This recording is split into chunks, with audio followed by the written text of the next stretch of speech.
Courage Unlimited. I'm your host, Chad Ikes. Lots of stuff in the world going on today. Lots of stuff I want to talk about. I'm still working, getting this channel going and working on scheduling everything and being able to get all this stuff done. But I have a lot of notes and a lot of videos coming up that I think everybody will enjoy. Today, though, I wanted to hit kind of an all-around subject that I would say having the courage to be humble and open-minded with that humbleness. You know, we all have opinions. We all have ideas. We all have concepts. I can sit down with 10 people, talk about one subject, and come up with 10 different ideas. Some of which may be similar but different. A couple may be really, really close to the same. The point being is that the vast majority of the things we talk about in this world, we don't really know. It's an idea. It's a concept. Math is probably one of the few things that has a definitive answer, like 2 plus 2 equals 4. That there is no arguing, there is no debating. That's what it is. You can argue semantics of are we really here, and other various things, but that problem is, that's it. That's all there is to it. Are we really here to do that math problem? If I was in the woods and nobody heard me, would 2 plus 2 still be 4? You know, the math is there. It's solid. When we're talking about politics, say somebody goes, hey, I believe in socialism. Somebody else goes, well, look at all the other countries where socialism hasn't worked. Yes, but we're trying to perfect it. And these are the early, nobody knows. I can say, hey, if I was president, I would do this. And here's what I think would happen. But I don't know that. I can say, hey, here's how we fix racism and it'll be done. Well, that's my idea. That's my concept. I don't necessarily know the end result of that if that did happen. We can talk about emotions, feelings, even in the human body. Look at all the medical field. It's ideas. That's why they call it practicing medicine. Because a lot of times there isn't a definitive answer, and human beings are all so different. So I think it takes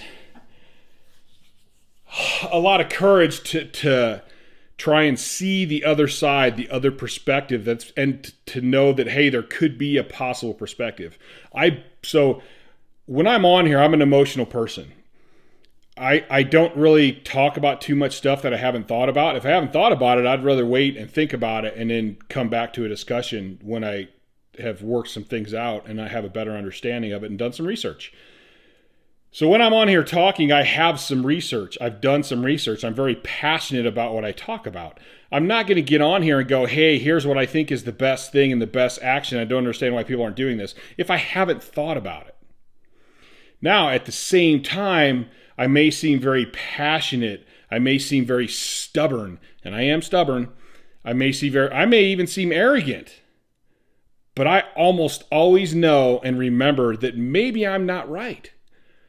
Which is why my mind can be changed, but I'm not just going to give up my idea and go, oh, you're right. No, prove it to me. I have the courage to sit and listen to you. I have the courage to debate with you. I have the courage to think about things and go, wait a minute, this doesn't seem right. And to come on here and be open with my perspective of it, even when I know people aren't going to like it. But you got to also have that courage to be humble and go, okay, what is your point of view? Explain it to me. And when I ask questions, don't get all ticked off, but try to answer them. Which is the same way I am. People think I get mad sometimes. I'm just passionate. I want to know. And if you say something to me, I'm not just going to go, oh, okay, you said it, so it's all good. I mean, it's kind of like right now, we know if you've watched The Social Dilemma, which is a documentary about a lot of the way that they're using social media to influence people and to polarize the sides of almost every argument. It's just it's hard these days. It's very hard these days to know what the truth is.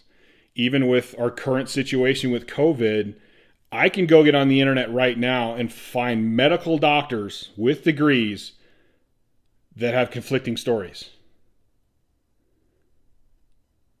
I can find what the CDC says. I can find what somebody else says. I can actually find where the CDC at one point said one thing and then a month later said something else. So what I'm saying is we need to be confident. We need to have the courage to think about these things and to put our ideas into it and be courageous enough to put them out there to the world and have discussions. Because that's how we find the real answers, is actually sitting down with a bunch of different people and listening to different perspectives and then coming up with better ideas. The more I can sit down with somebody that completely is the opposite side of an argument that I have, and I feel like I step away from that one learning something.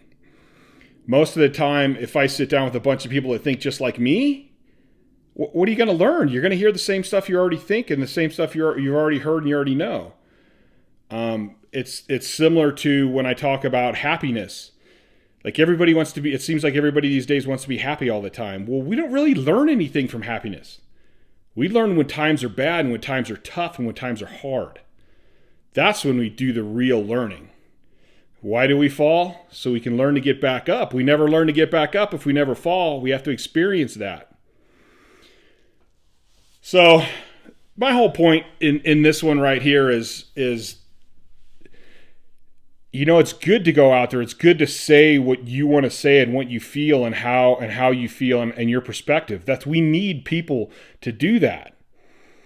But at the same time, stay humble. Be willing to listen to the other side of the argument. Be willing to take it in. Be willing to ask questions. Nowadays, it seems like if you ask questions, it seems like you get a bad response. I ask questions because I don't understand. Like, people should be happy I'm asking a question. That means I'm listening to them. That means I'm trying to understand them. If I didn't want to understand them, I wouldn't even ask a question. Like, I'm not asking a question to be argumentative or to be a jerk. I'm asking questions because, no, that doesn't make sense to me. Explain it to me. Why are you saying this? Why do you feel this? Because I see it the other way. And I'm trying to at least give them the respect to understand what they're saying, not just agree with them or disagree with them on a whim. Like, I don't want someone to just go, oh, Chad, okay, Chad said it, so it's gold. Because that person maybe isn't even listening. Maybe they don't care. And if you don't care, that's fine too. Go, hey, Chad, I don't care what your view on religion is. Okay, cool. Awesome. I appreciate you being straight up with me. All right, guys, I'm going to let you go. And then I have another video I'm going to shoot right now and get them uploaded so you guys got something to watch. Big hairy guy in a beard talking. All right, guys, I'm out of here. Hope everyone's having a great day, great evening, whatever time, whenever you're watching this. Chad's out.